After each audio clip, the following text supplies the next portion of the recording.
ইসমত মেঘনার অপেক্ষা করছিল। বুঝতে পারছি না মেয়েটা কোথায় আছে। তখনই ওর মোবাইলে মেসেজ এলো, আই এম সরি ইসমত, মায়ের শরীর হঠাৎ খারাপ হয়ে যায়, মাকে হসপিটালে ভর্তি করতে হয়েছে, তাই আমি আসতে পারছি না, সময় পেলেই কল করব। ওহো, এবার তো একাই যেতে হবে। সে দেখলো তার সামনের সিট যেটা এতক্ষণ খালি ছিল সেখানে একজন খুব সুন্দরী মহিলা এসে বসলো। সে একটা লাল শাড়ি ও মাথায় কালো রঙের টিপ পরেছিল। আবহাওয়া কি সুন্দর, হালকা বৃষ্টিও শুরু হয়েছে। যদি ওর সাথে কথা বলা যায় তাহলে রাস্তা ভালোভাবেই কেটে যাবে। ওই মহিলা নিজের ব্যাগের চেন খোলার চেষ্টা করছিল কিন্তু পারছিল না। দিন, আমি আপনার হেল্প করছি। ইসমতকে ওই মহিলা ব্যাগটা দিয়ে দিল। সে ওই চেনটা খুলে দিল। ধন্যবাদ, কি জানি কি করে জ্যাম হয়ে গেছিল। এমনিতে আপনি কোথায় যাচ্ছেন? আমি দিল্লি যাচ্ছি আমার প্রিয় বন্ধুর বিয়ে উপলক্ষে। আরে দারুণ, আমিও আমার বন্ধু বিয়ে উপলক্ষেই আমরা ওয়েডিং অ্যাটেন্ড করতে যাচ্ছি। আমি গাজিয়াবাদ পর্যন্ত যাব। তাও ভালো, গাজিয়াবাদ পর্যন্ত থাকবেন, কথা বলতে বলতে রাস্তা কেটে যাবে। শুনে ইসমত হাসলো। তোমার নাম হলো স্মিথ, আর আপনার নাম? আমি আকশিনী। নাম শুনেই ইসমত হঠাৎ ভয় পেয়ে গেল। আকশিনী? আপনি তো ভয়ই পেয়ে গেলেন। আমি তো মজা করছিলাম, আমার নাম আসলে পল্লবী। তাই শুনে ইসমত হাঁপ ছেড়ে একটা দীর্ঘশ্বাস ফেলল। আপনি তো আমাকে ঘাবড়েই দিয়েছিলেন। ট্রেন ছাড়ার সময় হয়ে গেছিল। তখনই মেঘনা এলো।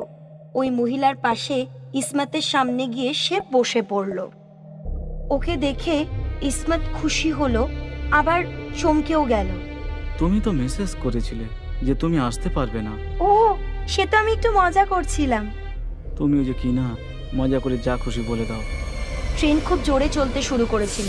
ইসমত ওদের দুজনের মধ্যে পরিচয় করিয়ে দিল, আর তিনজন মিলে গল্প করতে শুরু করলো। তখনই একটা বয়স্ক লোক এসে চেঁচিয়ে বলল, আজকে অমাবস্যার রাত, আজকে রাতে ট্রেনে ডাইনি ঘুরে বেড়ায়, সবাই নিজের নিজের খেয়াল রেখো। বলেই সে সামনের দিকে চলে গেল। ট্রেনে বসা সবাই একে অপরের সাথে কথা বলছিল। এই কাকা এরকম কেন বলছিল? আমার তো ওই পুরোটাকে পাগল মনে হলো। আজকালকার দিনে যায়নি কি আজব ব্যাপার, তাই না? এক ব্যক্তি সামনের সিটেই অনেকক্ষণ ধরে বসেছিল। সে একটা সিগারেট ধরালো, যার ধোঁয়া পল্লবীর নাকে আসছিল। উফ, লোকটা খুব অসভ্য। এইসব সিগারেট খাওয়া লোকগুলোকে গলা কেটে মেরে ফেলা উচিত। তারপর পল্লবী নিজের ব্যাগের চেনটা খুলে কিছু বার করার জন্য হাত ঢোকালো। তখন এর ব্যাগ থেকে কালো রঙের একটা পুতুল বেরিয়ে নিচে পড়ে গেল। এনার ব্যাগ থেকে কালো জাদু করার পুতুল বেরিয়ে পড়ে গেছে। ওনার কথাবার্তাও ঠিক মনে হচ্ছে না। এখন আবার ওই লোকটাকে মারার কথাও বলছিল। এই পল্লবী ডাইনি নয় তো? পল্লবী আবার ওই পুতুলটাকে ব্যাগে ঢুকিয়ে রাখলো। তখনই ওই লোকটা যে সিগারেট খাচ্ছিল নিজের সিট থেকে উঠে এগিয়ে চলে গেল। এক্সকিউজ মি, আমি একটু আসছি। আমিও যাব, আমি টয়লেট যেতে চাই। ওরা দুজনই ওখান থেকে চলে গেল। কিছুক্ষণ পর মেঘনা ফিরে আসে, কিন্তু পল্লবী কিন্তু এলো না। পল্লবী কোথায় গেল?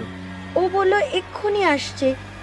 তারপর পল্লবীও ফিরে এলো, কিন্তু ওই লোকটা আর এলো না। এবার ইসমত নিজের জায়গা ছেড়ে উঠে পেছনের টয়লেটের দিকে চলে গেল। গিয়ে দেখলো যে লোকটা সিগারেট খাচ্ছিল সেই লোকটা গেটের সামনে মরে পড়ে আছে। ইসমত চুপচাপ টিটির কাছে গিয়ে সব বলে দিল। তখনই সামনের দরজা দিয়ে পল্লবী আসছে দেখা গেল। কি ব্যাপার ইসমত, আপনি এখানে কি করছেন? তখন ওর নজর ওই লোকটার ওপরে পড়ল যে দরজার সামনে পড়ে আছে। ইসমত টিটিকে বলল, উনি ওকে মেরে ফেলেছে। ও হলো ডাইনি। এসব আপনি কি বলছেন? ইসমত আর টিটি দুজনে মিলে ওকে ধরে রেখে হাত পা ভালো করে বেঁধে ওইখানেই টয়লেটে আটকে দিল। এর ব্যাপারে কাউকে কিছু বলো না, না হলে ট্রেনে হইচই পড়ে যাবে। পরের স্টেশনে আমরা ওকে পুলিশের হাতে তুলে দেবো। ইসমত মেঘনার কাছে ফিরে গিয়ে সব কিছু বলে দিল। ভালো করেছো ওকে টয়লেটে বেঁধে রেখেছো, নইলে কে জানে আর কাকে কাকে মেরে ফেলতো।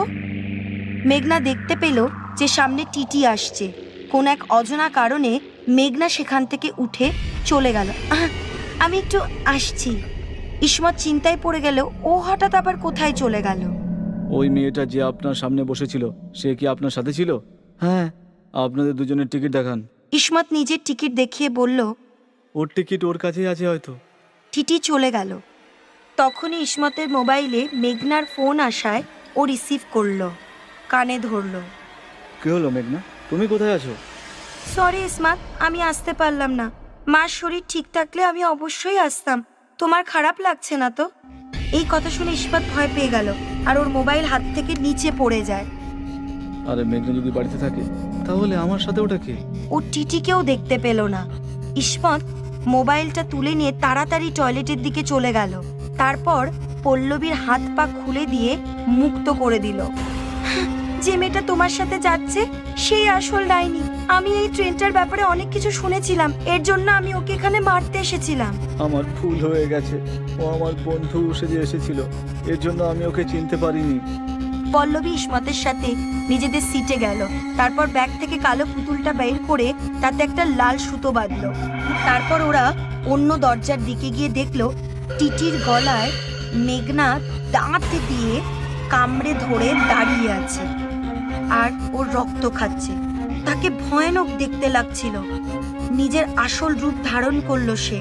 টিটিও মরে গেল। ইসমত টিটিকে ওর থেকে ছাড়ানোর চেষ্টা করলো।